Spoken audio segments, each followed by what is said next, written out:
Hey, Josh or Hillary, I'm just checking in to see if we're ready to go here. Yes, we are ready in the room, and I'm still waiting on Cindy, but she'll join us if she can. So Okay. feel free to move forward. All right, then I will call this.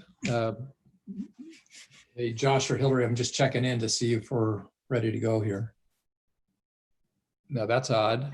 Yes, we are ready in the room, and I'm still waiting on Cindy, but she'll join us if she can. So Okay. feel free to move forward. Okay. All right, then I will call this. There's a real. I'm just checking on the logistics here, but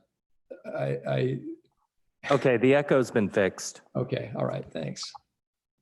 That was weird. Okay, so I'm calling this September 9th, 2020 Board of Forestry meeting to order.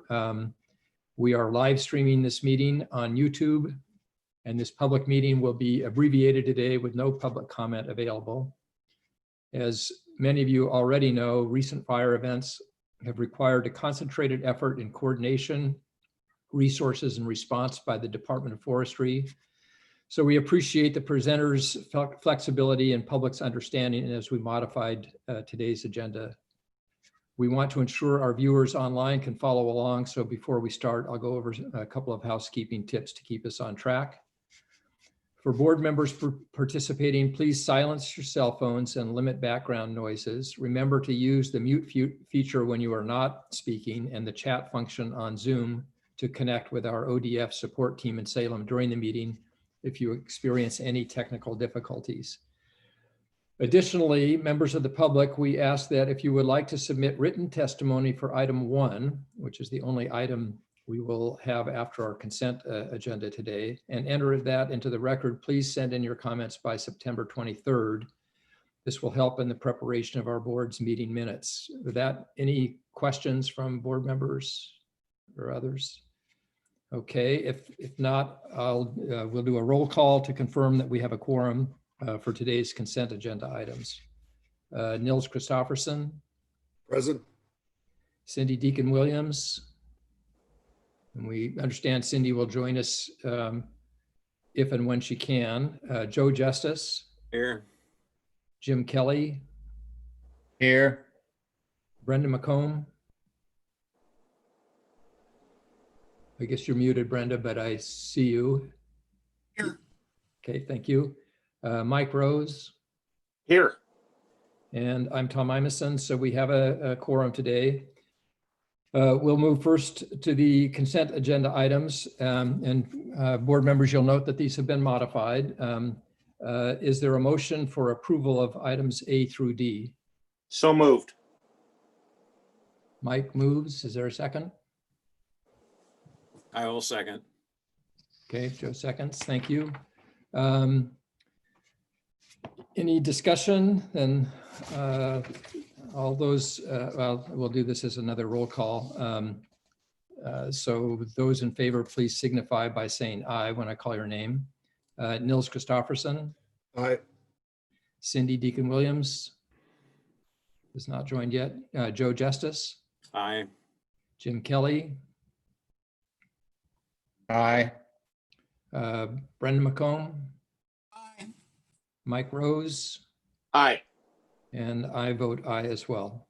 So we will now go to Peter Doherty, who will introduce item 1 and our only item, the 2020 fire season update. Thanks, Tom. This has been a terrible week for many Oregonians. There have been evacuations ongoing throughout the state since last Monday evening, and initial reports indicate widespread damage to several small towns with a heartbreaking number of homes and businesses lost. While we're doing all we can to catch fires as they start, on these larger fires, we've primarily been focusing on life safety and point protection, evacuations, and keeping people safe. We're also working to take care of our own people. Folks have been working nonstop in a very chaotic, dangerous, and emotional, difficult situation. Members of our ODF family have been evacuated, in some cases have lost their homes and belongings. In addition to these terrible personal losses folks have experienced, there was also a professional one as well, with our Lions office have been destroyed last evening. It's a very dynamic situation, and with that, I'll turn it over to Travis Medema. Good morning, Chair Emerson, members of the board, State Forester Doherty. For the record, my name is Travis Medema, and I will give a brief fire season update. This presentation was put together a few days ago, and so I'll walk through it, and I'll really take some time and energy and focus on one slide around all the fires. But before I get started, I wanted to take a brief moment to thank all the emergency response personnel, the fire service, our community leaders, our ODF staff that have responded and put their lives literally on the line to protect Oregonians. These are unprecedented and unfathomable times as we think about how the last 48 hours have transpired. We've seen the stories, we've seen the pictures, and we've seen the aftermath of fires that have impacted communities in California. I would pose to you that this is a reality we are in Oregon, and this is now. 10,000s of folks are currently evacuated, entire communities and counties evacuated, thousands of homes lost, and highly likely the loss of our fellow Oregonians. These are absolutely unprecedented, unfathomable times. To be clear, the catastrophic nature of these fires and frankly, the rapid growth has required a response like nothing Oregon has seen, and will take days to get accurate information, months to contain fires, and decades and lifetimes to recover from.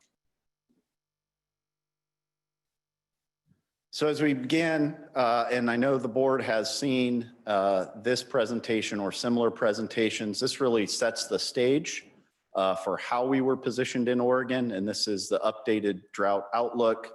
As you can see, significant concerns around drought, which is clearly a driver in the wildfires based on the fuel conditions. So you can see much of Oregon is in extreme drought or abnormal drought, and these are the areas where there are problematic fires currently. This represents the counties in Oregon that have a drought declaration and their status. So as you can see along the crest, Southern Oregon and parts of Eastern Oregon are in this extreme drought. As we look to other conditions besides fuels as drivers for large fire, we look at temperature and other weather factors. You can see that what's predicted for September is above average temperatures. So we anticipate the remainder of September to be extremely challenging based off of the temperature outlook. And then as you can see, as we move into October and November, that theme and trend continues.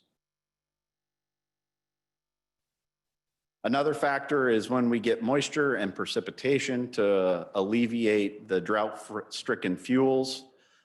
You can see by the September outlook that the precipitation shows below normal, so no relief in terms of moisture that is predicted. So again, continuing difficult and challenging circumstances as we look forward through the remainder of the month.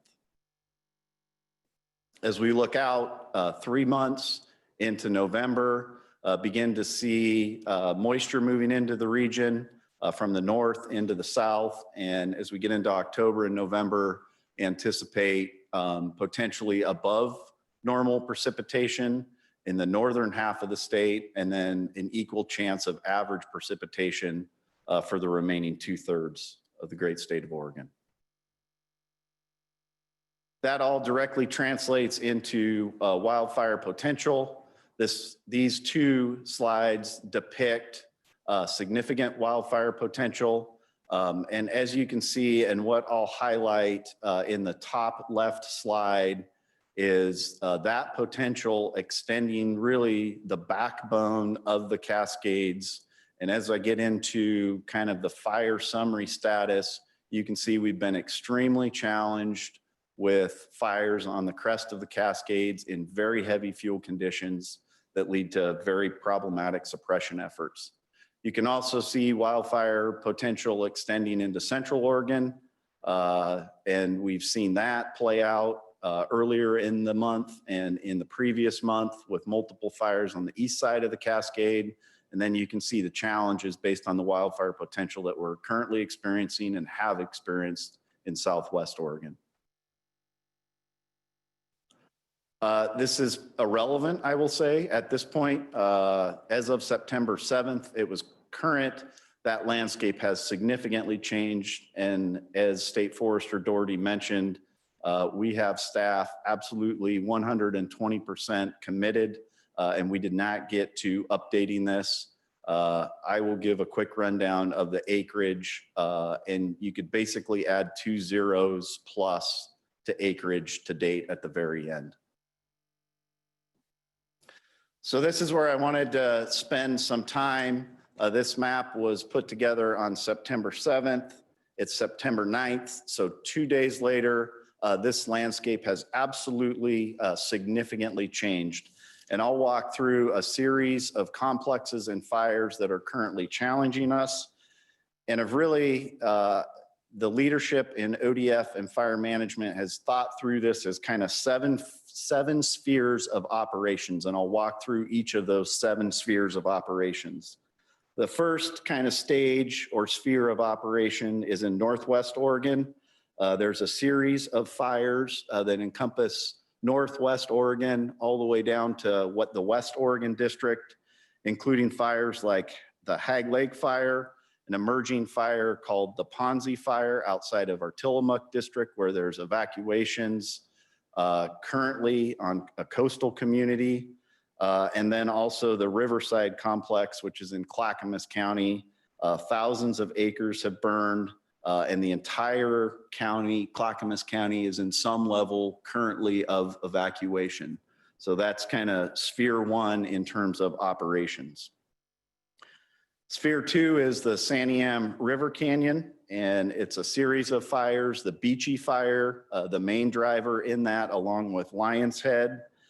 Estimated between those 2 fires is 130,000 acres. And I'll stop there for a minute and say that again. 130,000 acres is a current estimate. That exceeds totals of 2013, one incident. There are 2 incident management teams that are currently managing this complex of fires. One Type 1 incident management team, Noel Livingston, along with a Type 2 incident management team, along with our partners from Oregon State Fire Marshal's Office. This fire has moved from the Santiam River Canyon down into the lower part of the drainage into communities like Lyons, Mahama, and is really kind of at the doorstep in terms of the valley. The next sphere of operations, number 3, is the 126 corridor, so Blue River country. There's a significant fire there called the Holiday Farm Fire. That is 126,000 acres, so about the same size as Beachy and also Lion's Head. There's an incident management team, an ODF incident management team, Link Smith, assigned to the Holiday Farm Fire and the 126 River Corridor. Again, another 120,000 plus acre fire on the landscape currently. The fourth sphere of operations is the Glide River drainage out of Douglas Forest Protective Association. There are 2 incidents likely have combined called the Archie Fire and the Star Fire. Those fires started up in the canyon, and as with the rest of the fires, due to significant east winds of 40 to 50 miles an hour, drove strongly down canyon to the west.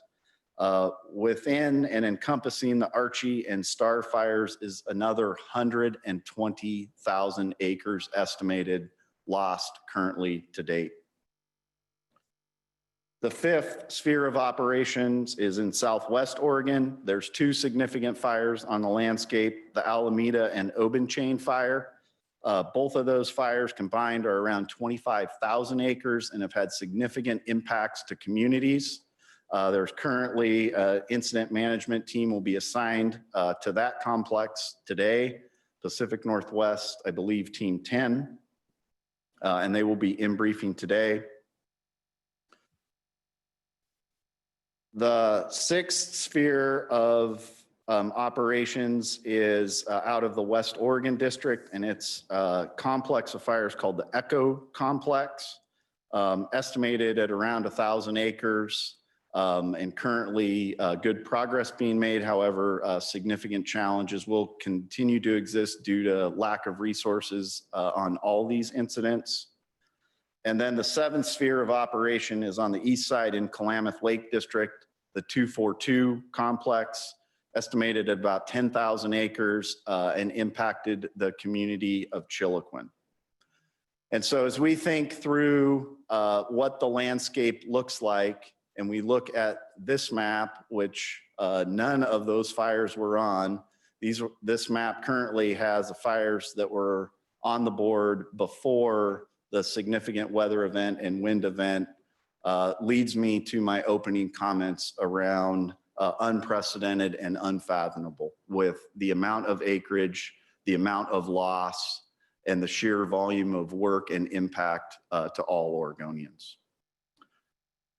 Currently, there are 6 incident management teams assigned, 1 area command team assigned that will be in Northwest Oregon. That will happen. The in-briefing will occur today. And there is a high likelihood that 3 additional incident management teams will be needed as we set the stage for the next month in terms of management of these large incidents. The challenges are extremely clear. Number 1 is within Oregon and Washington, what we call Region 6. We're currently at a preparedness level of 5, which means there are literally no resources available. And nationally, we're at a preparedness level 5, meaning there are no resources available nationally.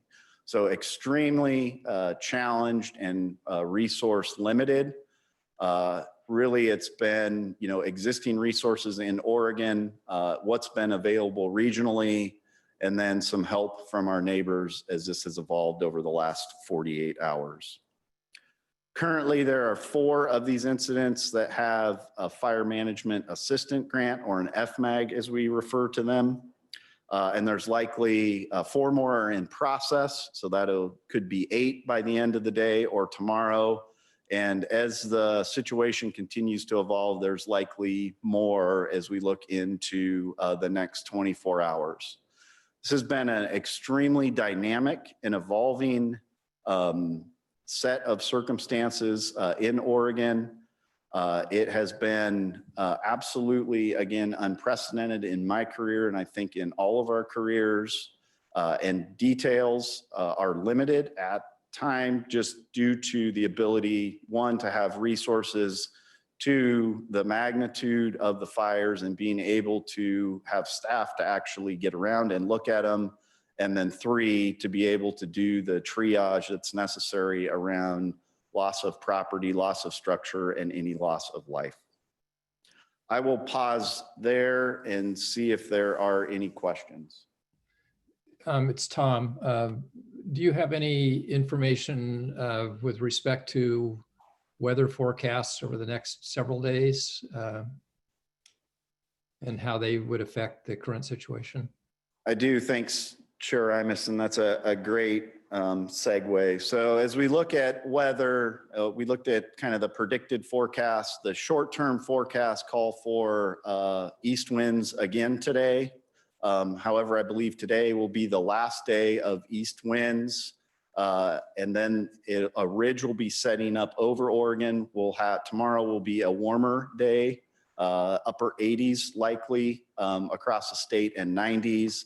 And then we see into the weekend the beginnings of an onshore front and onshore push, which will help moderate temperatures likely, and also could bring some light moisture to the coastal regions. I don't know if it'll make it into the valley or not, but moderating east winds, which will give us and firefighters and emergency responders an opportunity to assess, establish control points on some of these large fires over the weekend.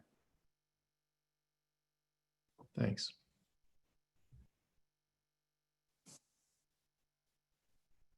Does that complete your I'll report? keep going if that's all right. Yeah, absolutely. Let's pull up the slide deck.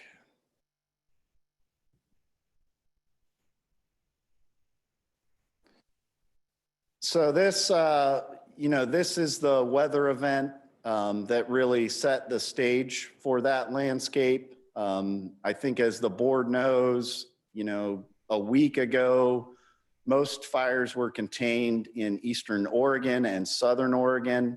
Northwest Oregon had not been impacted. 3 days ago, a critical weather event set up as a low pressure moved down from the Arctic in Canada, along with the high pressure that was set over the Pacific Northwest. That combination and that ingredients led to a very significant east wind event.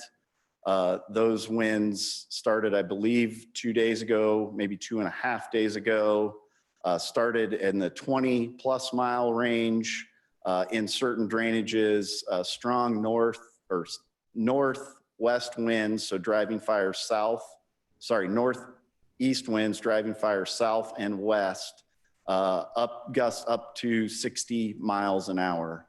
Fires made runs that were anywhere in the 15 to 30 mile range in a single burn period, primarily wind-driven down canyon runs moving to the west and moving to the south.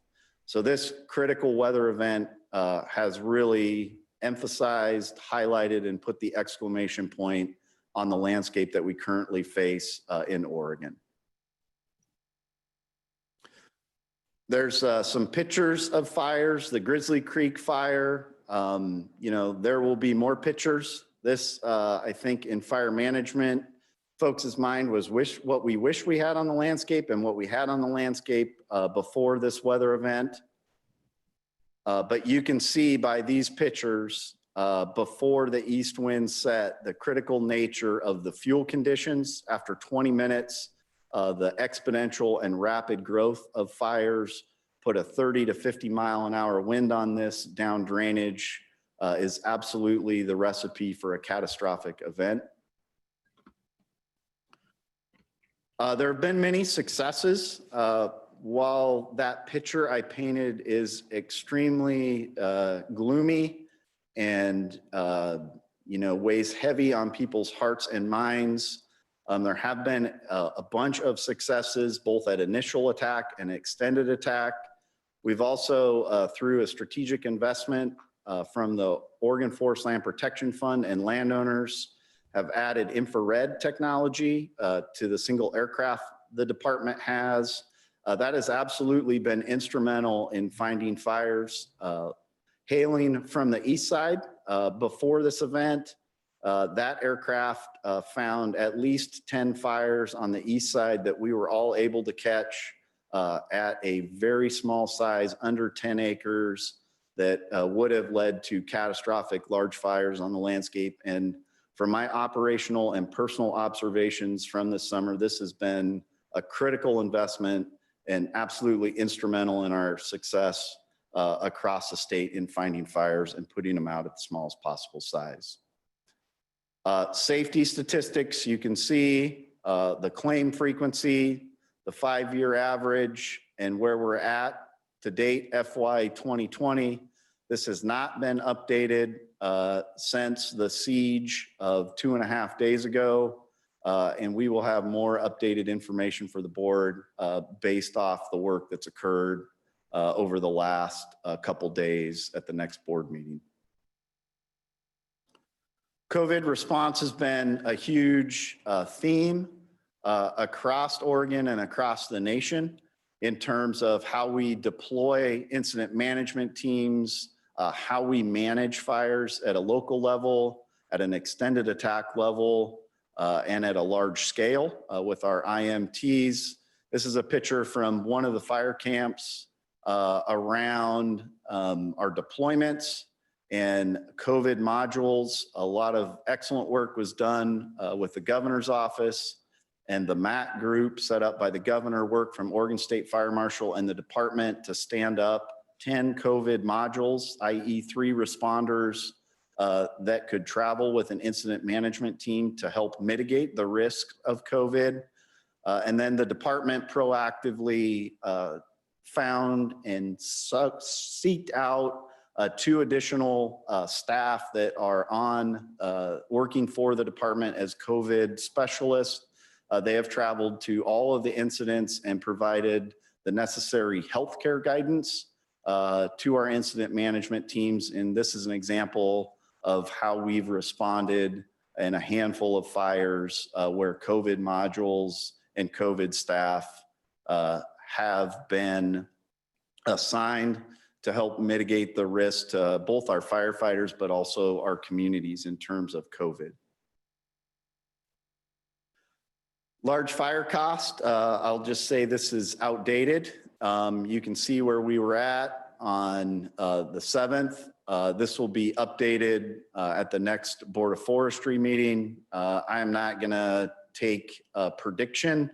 I will say that there are significant costs the agency and our partners are incurring because of the catastrophic nature of this fire season. Severity, this just highlights the trends where we've been and really, again, part of the recipe that has led to this catastrophic fire season. And then again, acreage to date will be updated as more information, 1, becomes available, and 2, as we begin to get our arms wrapped around fires, map fires, and get accurate acreage. I'd end with, as always, it's all about a complete and coordinated fire protection system. This system is amazing. We have the luxury and enjoy this in Oregon. This system is stretched, tested, and pushed beyond anything I have seen in my career with the Department of Forestry, and will continue to be stretched and pushed beyond what we could think as this has evolved over the last 100 years. I'd close with, these are catastrophic times. A few things are crystal clear to me. One is the historic efforts of Oregonians to help each other. It takes just 5 minutes watching the morning news and seeing the Oregon way and Oregon citizens and people in communities helping each other, and has truly been amazing. The heroic efforts of all of our first responders, and I started with, they have absolutely put their lives on the line to protect Oregonians, and there are numerous stories out there, and we all deserve a huge thanks and gratitude to those folks that have put their lives on the line to help protect us.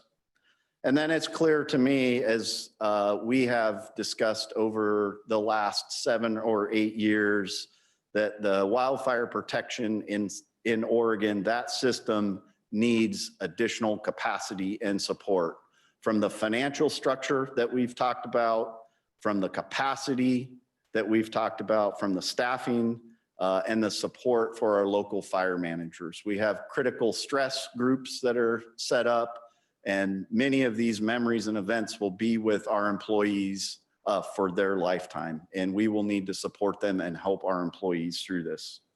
From my perspective, as leaders in Oregon, we will need the board, we'll need the executive branch, and we'll need the legislative branch to fully support us now and into the future if we are going to be successful in the wildfire system in Oregon.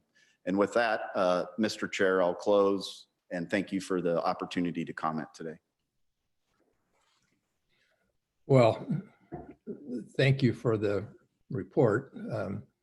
Obviously, the content of it is it's going to take all of us some time to really process. But I think one thing that we are grateful for is knowing that the Oregon Department of Forestry is so, we're grateful for the commitment and also for the expertise that is included in the dedication to dealing with this kind of a challenge. So thanks for taking us through this.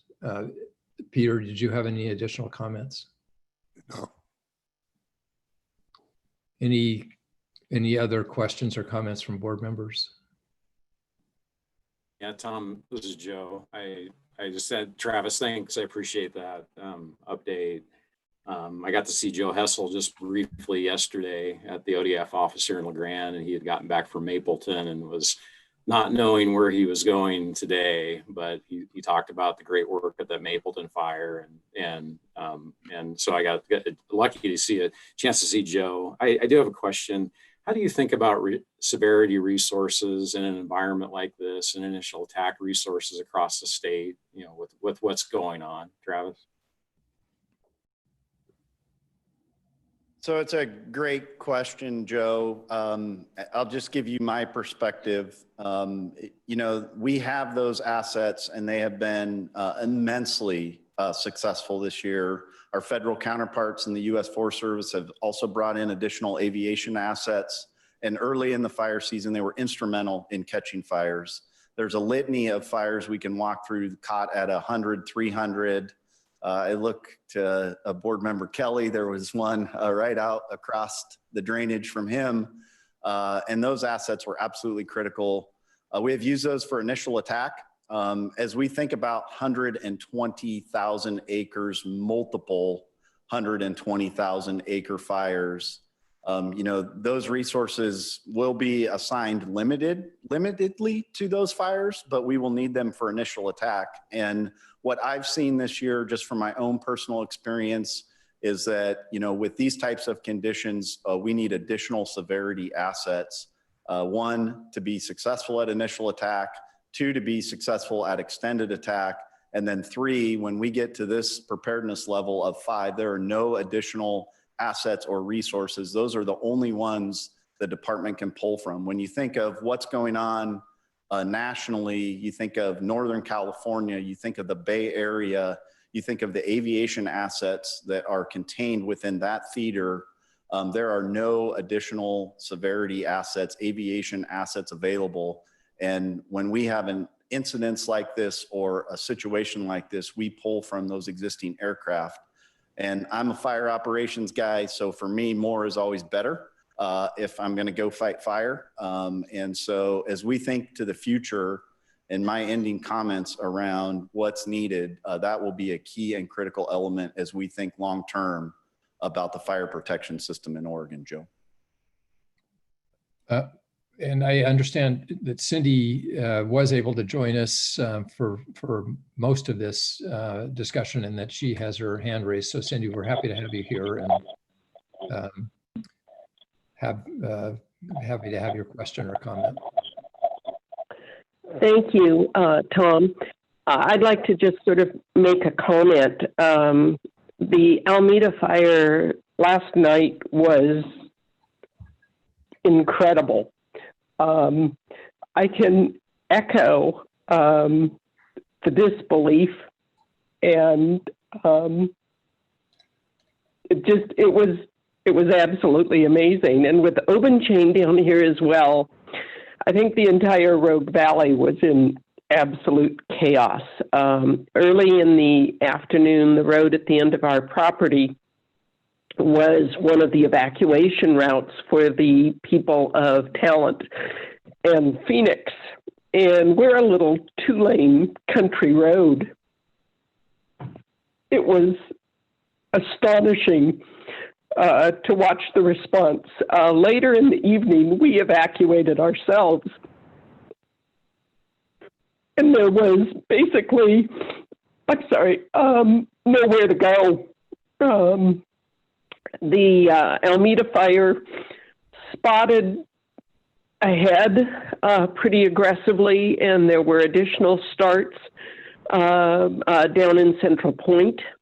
And of course, most of the folks originally evacuating from Alameda had been heading north, which is towards Central Point.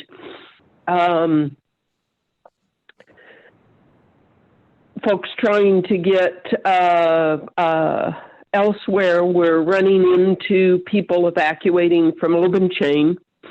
The interstate had been closed from the California border to Medford for quite some time, so there literally was no place to evacuate to. Just the chaos on the roads. I'm astonished that the emergency response vehicles were able to get where they needed to go. It's a very challenging set of circumstances that the fire folks have to deal with, whether they're in real rugged country in the backcountry or on an interface. And I frankly just want to thank everyone for their remarkable response.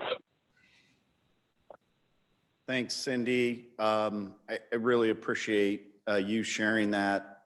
I would add that that experience, that fear exists from, Southern Oregon all the way up the Cascades to Clackamas County, and almost every major drainage rural community within those drainages. You've got thousands and thousands of Oregonians that have experienced that same thing. So thank you, Cindy, for sharing that. That highlights the magnitude of this situation.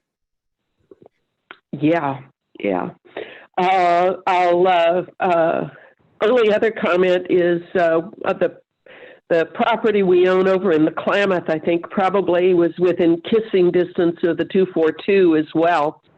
But we've had no power since early yesterday afternoon and still don't.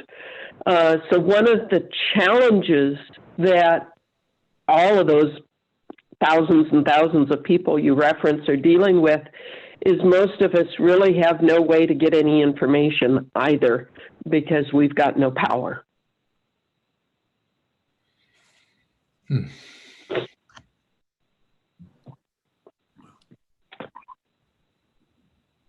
Okay. But yeah, you're doing great.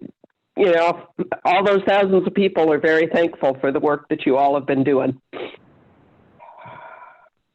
Thanks, Cindy. Any other comments from board members? Okay, then this meeting is adjourned. Thanks, everybody, and stay safe. Thanks. Stay safe, everyone.